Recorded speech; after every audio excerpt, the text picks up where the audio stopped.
इलाके समेत केरल के तटीय इलाकों में तेज हवाएं चलने के आसार, मछुआरों को समुद्र में न जाने की सलाह। 2 दिन तमिलनाडु और केरल में कहीं कहीं बेहद भारी बारिश का अंदेशा। आंध्र प्रदेश के तटीय इलाकों समेत रायलसीमा में भी हो सकती है जोरदार बरसात। केरल के कन्नूर में अधिकतम तापमान रहा 35.9 डिग्री। पूर्वी राजस्थान के सीकर में न्यूनतम तापमान 6.5 डिग्री दर्ज। नमस्कार, आप देख रहे हैं दूरदर्शन किसान। मौसम खबर में आपका स्वागत है। मैं हूं मोनालिसा। मौसम खबर में जानेंगे आने वाले दिनों में कहां होगी बारिश, कहां चलेंगी तेज हवाएं और कैसी रहेगी तापमान की स्थिति। साथ ही किसानों के लिए होगी कृषि सलाह भी। तो आइए शुरुआत करते हैं मौसम से जुड़ी हुई कुछ खास खबरों से। दक्षिण पश्चिम बंगाल की खाड़ी में बना कम दबाव का क्षेत्र चक्रवाती तूफान बुरेवी में तब्दील। चक्रवाती तूफान बुरेवी के पंबन के करीब केंद्रित रहने का अनुमान है। आपको बता दें कि दक्षिण पश्चिम की ओर बढ़ते हुए दक्षिणी तमिलनाडु के तटीय इलाकों को इसके पार करने की संभावना है। 2 दिन तमिलनाडु के दक्षिणी इलाके समेत दक्षिणी केरल के तटीय इलाकों में तेज हवाएं चलने के आसार हैं। मौसम विभाग ने मछुआरों को समुद्र में न जाने की फिलहाल सलाह दी है। गुरुवार और शुक्रवार को तमिलनाडु, केरल और माहे में बेहद भारी बारिश का अंदेशा है। 2 दिन आंध्र प्रदेश के तटीय इलाकों समेत रायलसीमा में जोरदार बरसात के आसार हैं। 2 दिन लक्षद्वीप में कहीं कहीं तेज बारिश की संभावना है। गुरुवार और शुक्रवार को अंडमान और निकोबार द्वीप समूह में तेज बरसात के आसार नजर आ रहे हैं। गुरुवार को लक्षद्वीप और अंडमान और निकोबार द्वीप समूह में तेज हवाएं चलने का अंदेशा है। और आइए अब डालते हैं नजर बारिश के अनुमान पर और जानते हैं कि अगले 2 दिन कहां होगी बारिश और कहां रहेगा मौसम साफ।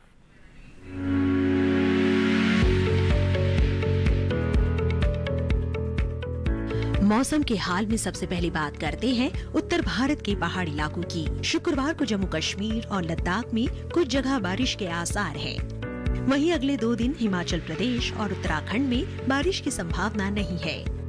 गुरुवार शुक्रवार को पंजाब, हरियाणा और दिल्ली में बारिश की संभावना नहीं है। साथ ही अगले 2 दिन पूर्वी और पश्चिमी उत्तर प्रदेश में बारिश का अनुमान नहीं है। गुरुवार शुक्रवार को पूर्वी और पश्चिमी राजस्थान में भी बरसात के आसार नहीं दिख रहे हैं। वहीं अगले 2 दिन पूर्वी भारत के गांगे पश्चिम बंगाल में बारिश का अनुमान नहीं है, जबकि गुरुवार और शुक्रवार को उप हिमालय पश्चिम बंगाल और सिक्किम में कहीं कहीं बारिश की संभावना है। साथ ही 2 दिन अरुणाचल प्रदेश में इक्का दुक्का स्थानों पर बरसात का अनुमान है। वहीं गुरुवार और शुक्रवार को असम और मेघालय में बरसात के आसार नहीं है। गुरुवार शुक्रवार को नागालैंड, मणिपुर, मिजोरम और त्रिपुरा में भी बारिश की संभावना नहीं है। 2 दिन बिहार, झारखंड और ओडिशा में बरसात के आसार नहीं है। अगर मध्य भारत की बात करें तो गुरुवार और शुक्रवार को पूर्वी और पश्चिमी मध्य प्रदेश में बारिश की संभावना नहीं है। साथ ही 2 दिन छत्तीसगढ़ में भी बरसात के आसार नहीं है। गुरुवार और शुक्रवार को मध्य महाराष्ट्र में बारिश की संभावना नहीं है। साथ ही 2 दिन मराठवाड़ा में भी बरसात का अनुमान नहीं है। दक्षिण भारत की बात करें तो गुरुवार और शुक्रवार को तटीय आंध्र प्रदेश में कुछ जगह बरसात का अनुमान है। साथ ही गुरुवार को रायलसीमा में भी कुछ जगह बरसात के आसार बने हुए हैं। गुरुवार और शुक्रवार को तमिलनाडु और पुडुचेरी के ज्यादातर इलाकों में बारिश की संभावना बनी हुई है। साथ ही शुक्रवार को कर्नाटक के तटीय इलाकों में कहीं कहीं बरसात के आसार है। अगले 2 दिन दक्षिणी कर्नाटक के भीतरी इलाकों में कुछ जगह बारिश का अंदेशा है। गुरुवार और शुक्रवार को केरल के ज्यादातर इलाकों में बारिश का अनुमान है। वहीं 2 दिन अंडमान और निकोबार द्वीप समूह के कई इलाकों में बारिश की संभावना बनी हुई है। ये तो बात हुई मौसम पूर्वानुमान की और अब जान लेते हैं कि पिछले 24 घंटों के दौरान देश में कैसा रहा मौसम का मिजाज। बारिश की बात करें तो तमिलनाडु और पुडुचेरी में पिछले 24 घंटों के दौरान कुछ जगह बरसात हुई। इसके साथ ही कराईकल के कुछ हिस्सों में भी बारिश हुई और अंडमान निकोबार द्वीप समूह में भी कुछ जगह बरसात हुई। साथ ही हिमाचल प्रदेश में कहीं कहीं मध्यम से घना कोहरा छाया रहा। पंजाब में इक्का दुक्का जगह कोहरा छाया। हरियाणा और उत्तर प्रदेश में भी कहीं कहीं कोहरा छाया रहा। इसके साथ ही नागालैंड, मणिपुर और त्रिपुरा में भी इक्का दुक्का जगह छाया कोहरा। आइए अब जानते हैं कि देश के किस हिस्से में कैसा रहा तापमान। पहले बात करते हैं अधिकतम तापमान की। पश्चिमी राजस्थान में कई जगह अधिकतम तापमान सामान्य के मुकाबले 3 से 5 डिग्री ज्यादा रहा। जम्मू कश्मीर और लद्दाख में भी कुछ जगह अधिकतम तापमान सामान्य के मुकाबले 3 से 5 डिग्री ज्यादा रहा। इसके साथ ही पूर्वी राजस्थान में भी कुछ जगह अधिकतम तापमान सामान्य के मुकाबले 3 से 5 डिग्री ऊपर रहा। साथ ही सौराष्ट्र कच्छ में भी कुछ जगह अधिकतम तापमान की यही स्थिति रही। वहीं मराठवाड़ा में कुछ स्थानों पर अधिकतम तापमान सामान्य के मुकाबले 1.5 से 3 डिग्री ऊपर रहा। इसके अलावा उप हिमालय, पश्चिम बंगाल और सिक्किम में भी कुछ जगह अधिकतम तापमान सामान्य के मुकाबले 1.5 से 3 डिग्री ऊपर रहा। वहीं रायलसीमा में कहीं कहीं अधिकतम तापमान सामान्य के मुकाबले 1.5 से 3 डिग्री कम रहा। अंडमान और निकोबार द्वीप समूह में कहीं कहीं अधिकतम तापमान सामान्य के मुकाबले 1.5 से 3 डिग्री नीचे दर्ज किया गया और सबसे ज्यादा तापमान केरल के कन्नूर में 35.9 डिग्री सेल्सियस दर्ज किया गया। ये तो बात हुई अधिकतम तापमान की और अब नजर डाल लेते हैं न्यूनतम तापमान की स्थिति पर। पश्चिमी राजस्थान में कुछ जगह न्यूनतम तापमान सामान्य के मुकाबले 3 से 5 डिग्री अधिक रहा। सौराष्ट्र कच्छ में भी कुछ जगह न्यूनतम तापमान सामान्य के मुकाबले 3 से 5 डिग्री ऊपर दर्ज किया गया। वहीं नागालैंड, मणिपुर, मिजोरम और त्रिपुरा में कुछ जगह न्यूनतम तापमान सामान्य के मुकाबले 3 से 5 डिग्री ज्यादा दर्ज हुआ। तो गुजरात में कहीं कहीं न्यूनतम तापमान सामान्य के मुकाबले 3 से 5 डिग्री ज्यादा रहा। इसके साथ ही मध्य महाराष्ट्र में भी इक्का दुक्का जगह न्यूनतम तापमान सामान्य के मुकाबले 3 से 5 डिग्री ज्यादा रहा। साथ ही हिमाचल प्रदेश में भी कहीं कहीं न्यूनतम तापमान सामान्य के मुकाबले 3 से 5 डिग्री ज्यादा दर्ज किया गया। वहीं ओडिशा में कहीं कहीं न्यूनतम तापमान सामान्य के मुकाबले 1.5 से 3 डिग्री नीचे रहा। साथ ही उत्तरी कर्नाटक के भीतरी इलाकों में भी कुछ जगह न्यूनतम तापमान सामान्य के मुकाबले 1.5 से 3 डिग्री कम रहा। इस बीच देश में सबसे कम तापमान पूर्वी राजस्थान के सीकर में 6.5 डिग्री सेल्सियस दर्ज किया गया। और इसी के साथ बुलेटिन में फिलहाल वक्त है एक छोटे से ब्रेक का। ब्रेक के बाद जानेंगे कैसे करें बैंगन की खेती। आप बने रहें दूरदर्शन किसान पर।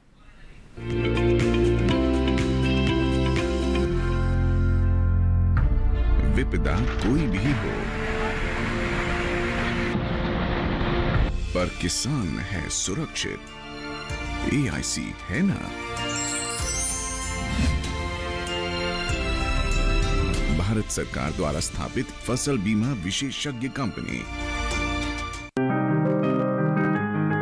बीमारियों से कैसे बचेगी फसल? मवेशियों की मुश्किलों का क्या है हल? कहां से लाएं बीज, कितनी लगेगी खाद? किसानों के हर फोन का विशेषज्ञ देंगे जवाब। देखिए हेलो किसान लाइव सोमवार से शुक्रवार शाम 6 बजे।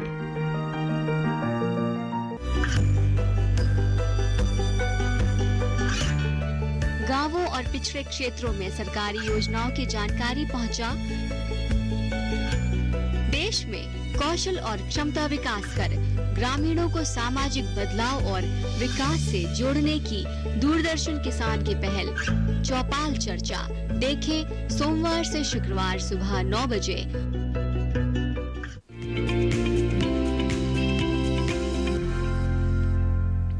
ब्रेक के बाद आप सभी का फिर से स्वागत है। अभी बहुत सी जगहों पर रोपाई और कटाई के लिहाज से ये समय अनुकूल है। ऐसे में किसान कृषि विशेषज्ञों की सलाह से कृषि कार्य करें तो अच्छी पैदावार ले सकते हैं।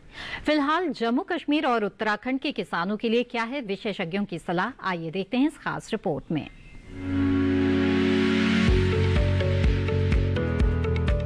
जम्मू कश्मीर में गेहूं की बुआई करें, साथ ही काबुली चने में निराई और गुड़ाई कर ले। काबुली चने में पर्याप्त नमी बनाए रखें। यही सरसों में निराई और गुड़ाई कर सकते हैं।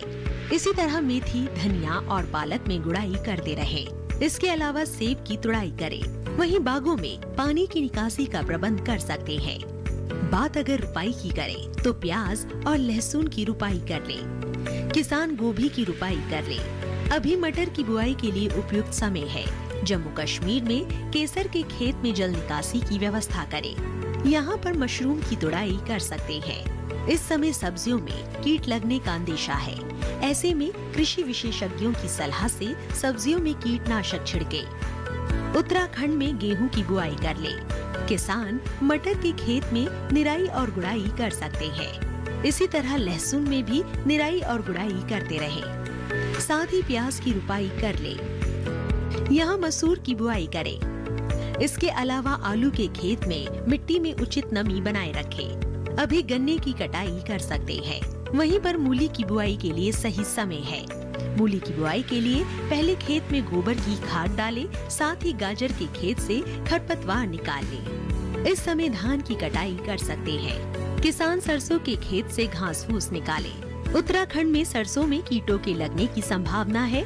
ऐसे में कृषि विशेषज्ञों की सलाह से सरसों में कीटनाशक छिड़के। देश के कई हिस्सों में किसान शीतकालीन बैंगन इस वक्त बो सकते हैं। जी हाँ, तो आज की फसल में हम आज शीतकालीन बैंगन की बात कर रहे हैं। जिन किसानों की जो नर्सरी है वो तैयार है, वो समय रहते जो शीतकालीन बैंगन है उसे बो सकते हैं। बैंगन में कई तरह के कीट और बीमारियां लगने का अंदेशा रहता है, इसलिए बीमारी का लक्षण दिखाई देते ही उसका समाधान करना जरूरी है। आइए विस्तार से जानते हैं बैंगन की खेती के बारे में।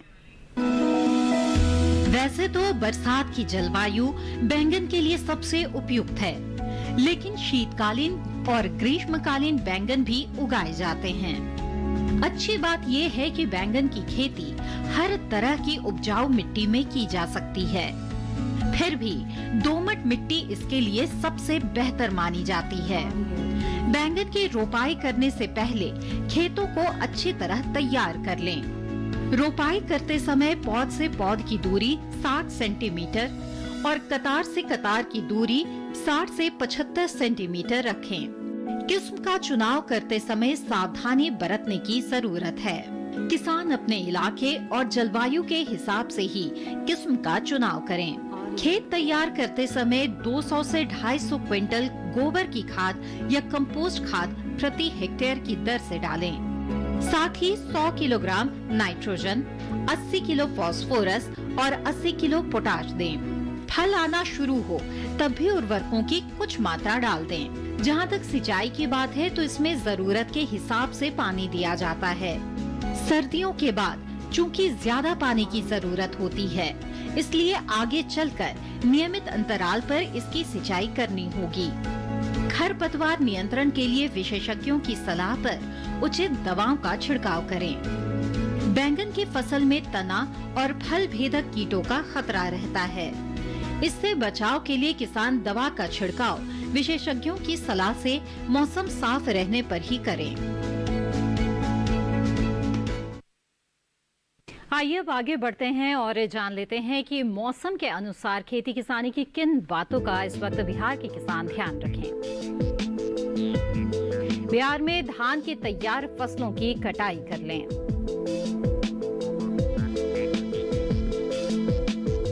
बिहार के किसान इस वक्त गेहूं और मक्के की बुआई कर सकते हैं। गेहूं में जरूरी उर्वरक का इस्तेमाल करें। बिहार में मूंग की भी बुआई इस वक्त किसान करते रहें। काबुली चने की बुआई इस वक्त की जा सकती है। बिहार में काबुली चने के खेत में सिंचाई करें। बिहार में मसूर की बुआई किसान कर सकते हैं। आलू की रोपाई करने के लिए ये उचित समय है। फूल गोभी और पत्ता गोभी की बुआई कर लें। बिहार में आलू के खेत में सिंचाई करें। और फिलहाल मौसम खबर में वक्त है एक और छोटे से ब्रेक का। आगे डालेंगे नजर मौसम और खेती से जुड़ी हुई कुछ खास बातों पर। आप बने रहें दूरदर्शन किसान के साथ।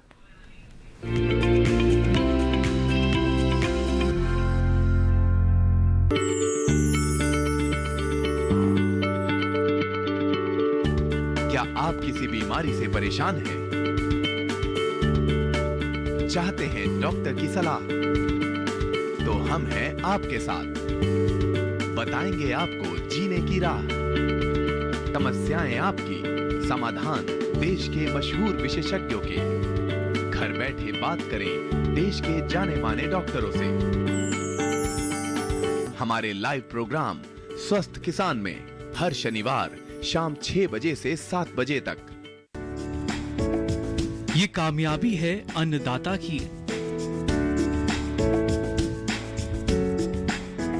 ये कहानी है खेत और खलिहानों की।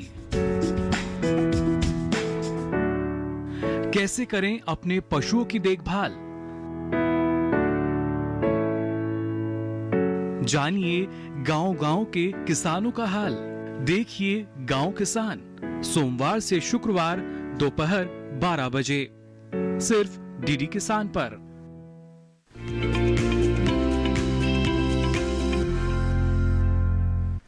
ब्रेक के बाद आपका फिर से स्वागत है और अब आइए नजर डाल लेते हैं मौसम के लिहाज से खेती किसानी की कुछ खास बातों पर।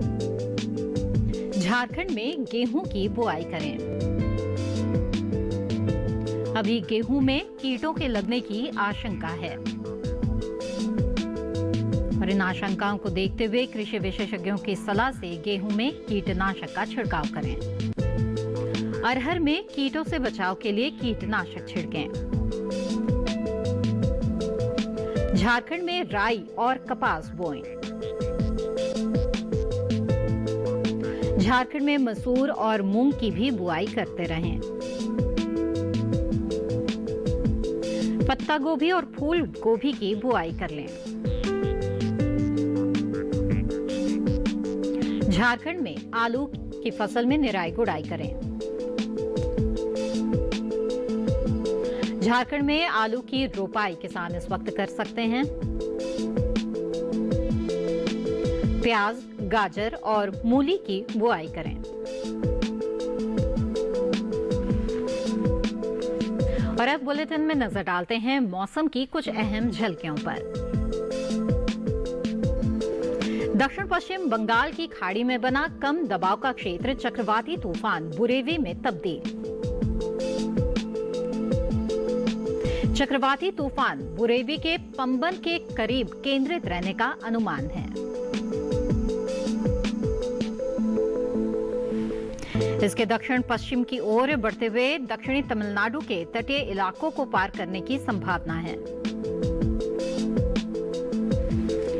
2 दिन तमिलनाडु के दक्षिणी इलाके समेत दक्षिणी केरल के तटीय इलाकों में भी तेज हवाएं चलने के आसार बन रहे हैं।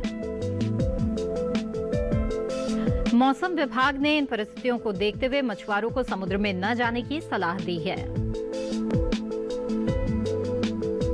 गुरुवार और शुक्रवार को तमिलनाडु, केरल और माहे में बेहद भारी बारिश का अंदेशा है। 2 दिन आंध्र प्रदेश के तटीय इलाकों समेत रायलसीमा में भी जोरदार बरसात के आसार बन रहे हैं। 2 दिन लक्षद्वीप में कहीं कहीं तेज बारिश की संभावना है।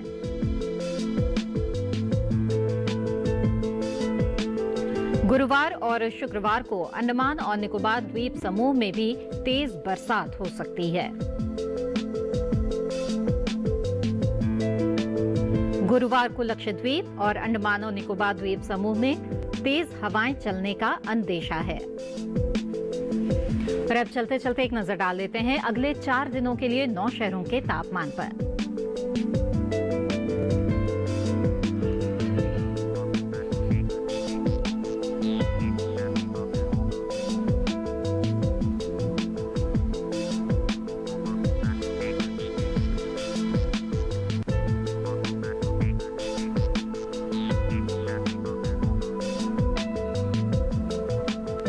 और इसी के साथ मौसम खबर में बस इतना ही। उम्मीद है कि मौसम खबर से आपको मदद मिल रही होगी। मौसम का ताजा हाल और कृषि सलाह के साथ फिर होंगे हाजिर। आप बने रहिए दूरदर्शन किसान पर। नमस्कार।